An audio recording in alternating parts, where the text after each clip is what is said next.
Health insurance എടുക്കൂ എന്ന് ഞാൻ എപ്പോഴും വീഡിയോ ചെയ്യുമ്പോഴും മെസ്സേജ് അയക്കുമ്പോഴും ആളുകൾക്ക് തോന്നും ഈ ജയശ്രീക്ക് വേറെ ഒന്നും പറയാനില്ല. ഒരു പോളിസി എടുപ്പിക്കാൻ വേണ്ടി മാത്രമാണ് ഞാനിത് പറഞ്ഞിരുന്നതെങ്കിൽ ഒരു പ്രാവശ്യം പറഞ്ഞ് ഞാൻ അങ്ങ് നിർത്തിയായിരുന്നു. പക്ഷെ ഞാനിത് വീണ്ടും വീണ്ടും പറഞ്ഞുകൊണ്ടിരിക്കുന്നതിന് പ്രധാന കാരണമുണ്ട്.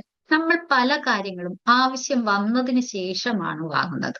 ഒരു ഫോൺ കേടായാൽ നമ്മൾ പുതിയത് വാങ്ങും. വണ്ടി കേടായാൽ റിപ്പയർ ചെയ്യും. പക്ഷെ ഹെൽത്ത് ഇൻഷുറൻസിന്റെ കാര്യത്തിൽ അങ്ങനെ ചെയ്യാൻ പറ്റില്ല. ഒരസുഖം വന്നാൽ പിന്നീട് ഒരു ഹെൽത്ത് ഇൻഷുറൻസ് എടുക്കുക എന്ന് പറയുന്നത് വളരെ ബുദ്ധിമുട്ടുള്ള കാര്യമാണ്. ചില കമ്പനികൾ അതിന് വളരെയധികം പ്രീമിയം ഈടാക്കും. ചില കമ്പനികളിൽ അതിന് ഒരുപാട് നാളത്തേക്കുള്ള ഒരു വെയിറ്റിംഗ് പീരീഡ് വയ്ക്കാം. ചില കമ്പനികൾ ചിലപ്പോൾ പോളിസി പോലും തന്നില്ലെന്ന് വരാം. ഒരസുഖം വന്നതിന് ശേഷം ഒരു ഹെൽത്ത് ഇൻഷുറൻസ് എടുക്കാം എന്ന് വിചാരിച്ചാൽ ഇതൊക്കെയാണ് സംഭവിക്കുക. കാര്യങ്ങളെല്ലാം അപ്പാടെ മാറി മറിയും. അതുകൊണ്ടാണ് ഞാൻ പറയുന്നത് ഹെൽത്ത് ഇൻഷുറൻസ് ആവശ്യമുള്ളത് ആശുപത്രിയിൽ വരുമ്പോഴല്ല, അത് വരുന്നതിന് മുന്നേയാണ്. ഇന്ന് നമ്മൾ ആരോഗ്യവാന്മാരാണ്, പക്ഷെ നാളെ അല്ലെങ്കിൽ അടുത്ത നിമിഷം എന്താണ് സംഭവിക്കാന്ന് നമുക്കാർക്കും അറിയില്ല.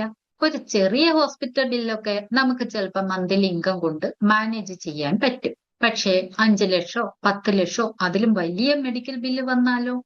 വർഷങ്ങളായി ഉണ്ടാക്കി വെച്ച സേവിങ്സ്, കുട്ടികളുടെ എഡ്യൂക്കേഷൻ ഫണ്ട്, റിട്ടയർമെന്റ് ഫണ്ട്, ഇതെല്ലാം നമുക്ക് നഷ്ടപ്പെട്ടേക്കാം. അപ്പോഴായിരിക്കും ഹെൽത്ത് ഇൻഷുറൻസ് എന്ന് പറയുന്ന ഒരു മെഡിക്കൽ പ്രൊഡക്റ്റ് മാത്രമല്ല എന്ന് മനസ്സിലാക്കുന്നത്. അത് നിങ്ങളുടെ സേവിങ്സിനെയും ഫണ്ട് ഗോൾസിനെയും നിങ്ങളുടെ റിട്ടയർമെന്റ് ഫണ്ടിനെയും ഒക്കെ പ്രൊട്ടക്ട് ചെയ്യുന്ന ഒന്നുകൂടിയാണ്. അതുകൊണ്ട് തന്നെ ഹെൽത്ത് ഇൻഷുറൻസ് ഉണ്ടോ എന്നത് മാത്രമല്ല നോക്കേണ്ടത്, നിങ്ങളുടെ കുടുംബത്തിന് ആവശ്യമായ കവറേജ് കിട്ടുന്നുണ്ടോ എന്നുകൂടി പരിശോധിക്കണം. ഫാമിലി ഫ്ലോട്ടർ ആണോ വേണ്ടത്? ഇൻഡിവിജ്വൽ പോളിസി ആണോ? റൂം റെന്റിന് ക്യാപ്പ് ഉണ്ടോ? കോ പേയ്മെന്റ് ഉണ്ടോ? വെയിറ്റിംഗ് പീരീഡ് എന്തൊക്കെയാണ്? നിങ്ങളുടെ അടുത്ത് തന്നെ നെറ്റ്വർക്ക് ഹോസ്പിറ്റൽ ഉണ്ടോ? നിലവിലുള്ള പോളിസി ഇന്നത്തെ മെഡിക്കൽ കോസ്റ്റിനനുസരിച്ച് അനുയോജ്യമാണോ? മതിയായതാണോ? ഇവയെല്ലാം പരിശോധിക്കണം. 5 ലക്ഷത്തിന്റെ കവറേജ് ഉള്ളത് കൊണ്ട് മാത്രം ഞാൻ ഹെൽത്ത് ഇൻഷുറൻസ് എടുത്തിട്ടുണ്ട്, ഞാൻ സേഫ് ആണ് എന്ന് വിചാരിക്കാൻ പറ്റില്ല. അതുകൊണ്ട് തന്നെ ഞാൻ വീണ്ടും വീണ്ടും ഹെൽത്ത് ഇൻഷുറൻസിനെ കുറിച്ച് പറയുമ്പോൾ അതൊരു പരസ്യമായി കാണേണ്ടതില്ല. അതൊരു ഫിനാൻഷ്യൽ റിമൈൻഡർ ആയിട്ട് കാണും. എന്റെ മെസ്സേജ് ഇന്ന് നിങ്ങൾക്ക് ബോറായി തോന്നിയേക്കാം, എനിക്ക് പ്രശ്നമില്ല. പക്ഷേ ഒരിക്കൽ ഒരു വലിയ ഹോസ്പിറ്റൽ ബില്ല് വരുമ്പോൾ നല്ല സമയത്ത് ഞാൻ ഹെൽത്ത് ഇൻഷുറൻസ് എടുത്തുകൊണ്ട് ഉപകാരമായി എന്ന് പറയേണ്ടി വരും. നിങ്ങൾക്ക് നിലവിൽ ഹെൽത്ത് ഇൻഷുറൻസ് ഇല്ലെങ്കിൽ, അല്ലെങ്കിൽ നിങ്ങളുടെ കുടുംബത്തിന് മതിയായ ഹെൽത്ത് ഇൻഷുറൻസ് കവറേജ് ഉണ്ടോ എന്നറിയണമെങ്കിൽ എന്നെ കോണ്ടാക്ട് ചെയ്യൂ.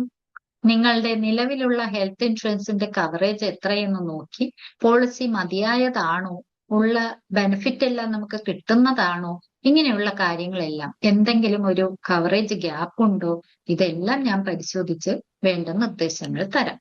ഓർക്കൂ, ഹെൽത്ത് ഇൻഷുറൻസ് എന്ന് പറയുന്നത് അത് വാങ്ങേണ്ടത് ഹോസ്പിറ്റലിൽ എത്തുന്നതിന് മുന്നേയാണ്.